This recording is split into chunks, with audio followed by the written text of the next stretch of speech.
This demonstration shows how VTT's gaze tracking algorithm can determine where a vehicle driver's gaze is directed during driving. VTT's algorithm identifies and tracks vehicles and pedestrians in the traffic environment. VTT's test vehicle, Haluna, is equipped with an HDR camera and an automotive-grade LiDAR mounted externally.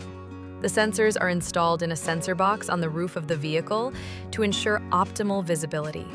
The camera's operation is secured in all weather conditions with a windshield wiper system. Inside the vehicle, there are two cameras.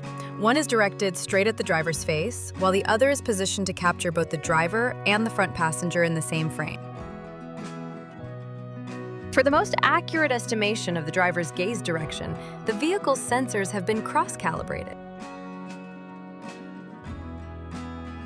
The following presents three different test scenarios: an urban intersection, a tunnel, and a congested roadwork zone. In the top left corner, there is in-cabin camera footage with the driver's facial features visualized using green dots. Based on this footage, the duration of the driver's eye openings during driving is also measured. A red arrow indicates the gaze direction inside the vehicle. In the bottom left corner, an external view of the vehicle is shown. Detected vehicles and pedestrians are visualized with red boxes in this image. On the right, a point cloud provides a 3D representation of the environment outside the vehicle. In this view, detected objects are marked in different colors, and an arrow is drawn to indicate the driver's gaze direction in the external environment.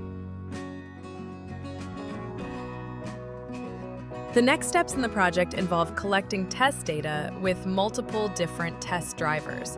The goal is to use this data to identify hazardous situations in which the driver has failed to detect other road users, and to improve safety by providing warnings to the driver in such cases.